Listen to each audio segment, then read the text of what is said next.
Welcome everyone.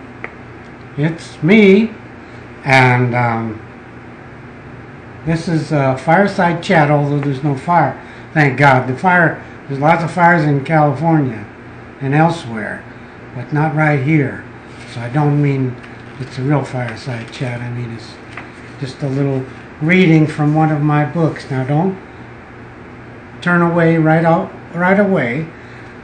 Give me a chance. Let me read. Maybe you'll like this book. This is 2 stories.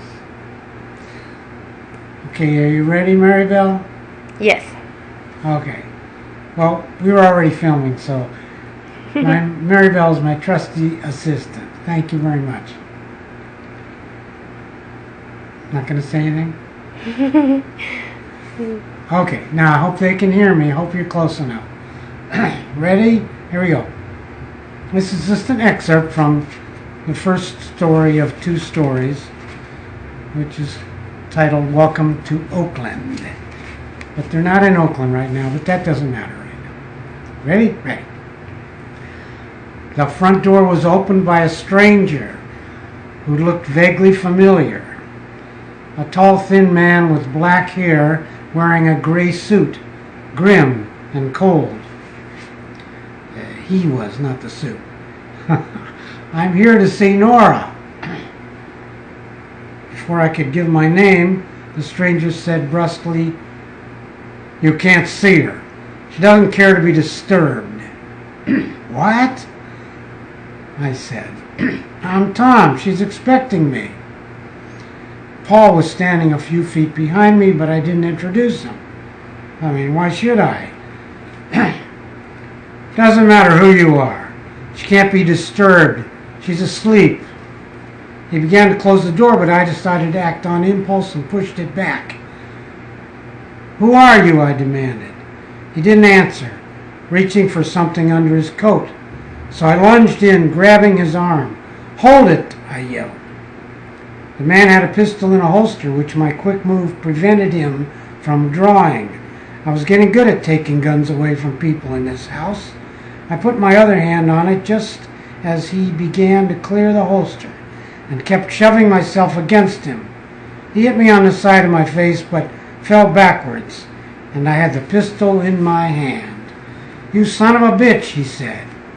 Pardon me. And recovered his balance. Paul rushed up and stared menacingly at him. "I asked you a question," I said.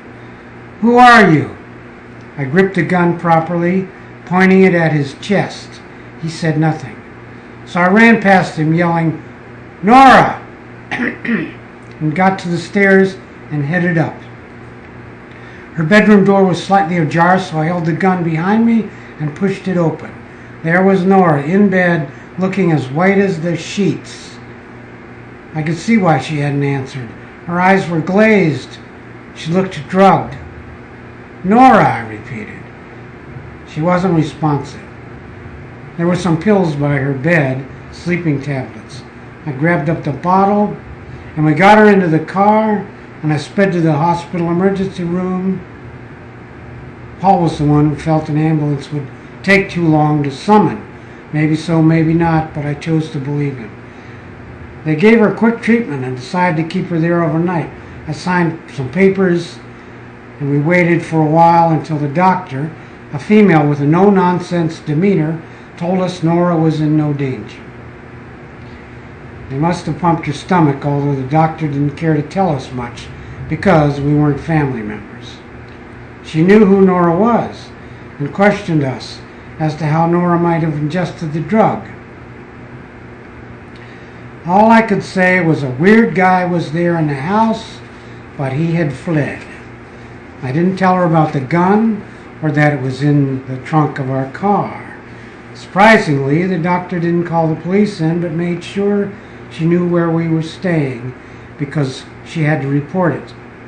And we would have to speak with an officer in the morning. We left for the hotel, and Paul patted me on the back. "Good work, buddy. You sure handled that." I gave him a sheepish grin, and I climbed into our rental car, and he drove us to the hotel, where we went directly to the bar for a drink. Okay, that's it. That's my excerpt. And God bless you.